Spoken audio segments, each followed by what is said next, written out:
Assalamualaikum warahmatullahi wabarakatuh. Sampai paham. Kalau baca Quran terbata-bata itu dapat pahala nggak sih? Oke.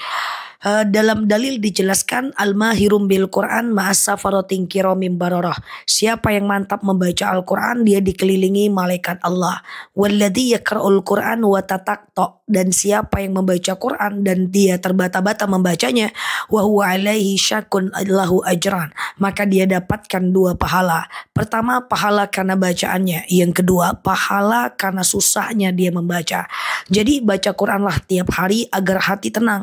Kalau teman-teman saat membaca Quran itu kemudian teman-teman itu terbata-bata, nggak apa-apa.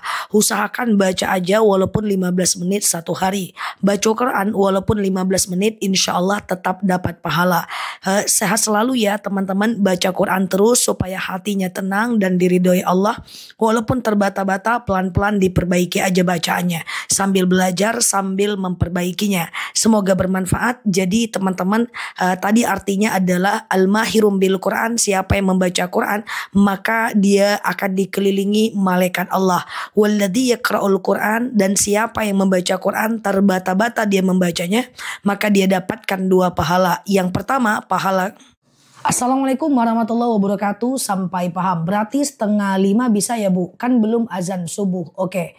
Tahajud bisa dilakukan, yang penting belum azan subuh. Kalau azan subuh jam 5:45, teman-teman masih bisa tahajud di sebelumnya. Ya, yaitu di jam 5:30 atau 5:15 masih bisa. Nah, sama seperti witir juga begitu. Bisa dilakukan 2 rakaat tahajud, 1 rakaat witir, atau 2 rakaat tahajud, 3 rakaat witir, itu bisa. Yang penting belum azan subuh ya teman-teman. Ingat sholat malam itu bisa dilakukan sebelum azan subuh, dan jangan lupa berdoa sebelum teman-teman melakukan ibadah. Jangan lupa berdoa setelah melakukan ibadah sholat malam. Karena saat sholat malam itu doa-doa kita mustajab. Yang baru mampir boleh follow kanal ini, like, share video saya ini. Hadir di ceramah live dan tanya jawabnya aku. Dan semoga sehat selalu di sana, Nila Luki di sini. Sampai paham. Assalamualaikum warahmatullahi wabarakatuh. Assalamualaikum warahmatullahi wabarakatuh. Sampai paham. Kalau masuk masjid itu usahakan berdoa. Allahumma ftahli abwaba rahmatika. Ya Allah, bukakan untukku pintu kasih sayangmu. Semakin sering kita ke masjid, maka semakin sering kita meminta kasih sayang Allah. Terus masuk masjid, usahakan lakukan sholat sunat tahiyatul masjid. Kemudian terdengar suara azan, jawab azannya. Setelah menjawab azan, usahakan lakukan sholat sunat 2 rakaat qobliyah. Nah kemudian kalau masih ada waktu antara azan dan iqomah, banyak-banyak berdoa kepada Allah. Karena antara azan dan iqomah itu doa kita mustajab. Oke? Nah udah berapa banyak tuh baca doa masuk masjid, tahiyatul masjid, jawab azan, sholat rawatib, perbanyak doa antara azan dan iqomah kalau masih ada waktu. Jadi ke masjid itu waktunya singkat, pahalanya besar. Banyak hal yang bisa kita lakukan di sana. Terus nanti sholat fardu, terus setelah itu kalau ada ba'diyah kita ba'diyah, pulang. Cuman segitu doang pahalanya besar tanpa kita sadari. Semoga kita mau menjadi hamba Allah yang ahlul masjid ya. Semoga bermanfaat. Nila Luki di sini, like, share video saya ini, follow kanal saya ini, hadir di live ceramah dan tanya jawabnya aku, dan sampai paham. Assalamualaikum warahmatullahi wabarakatuh.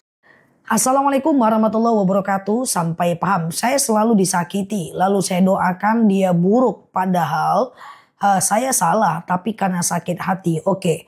Teman-teman, memang ada dalil yang menyatakan doa orang terzolimi itu mustajab.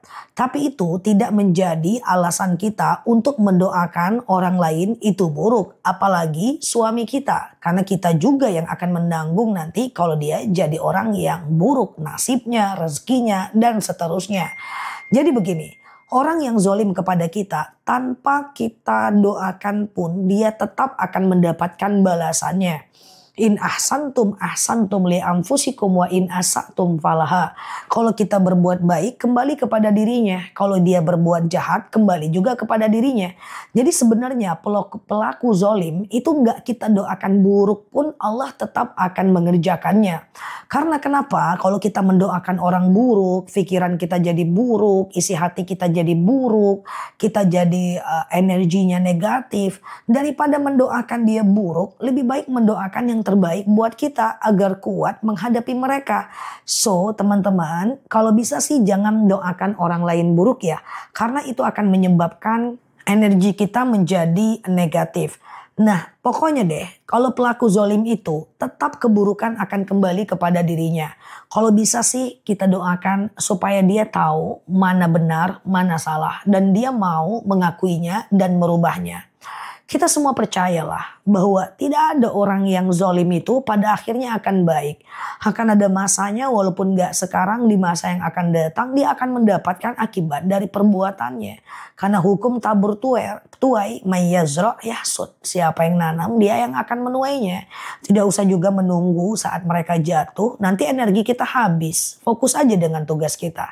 Semoga bermanfaat ya. Yang lalu di sini, assalamualaikum warahmatullahi wabarakatuh.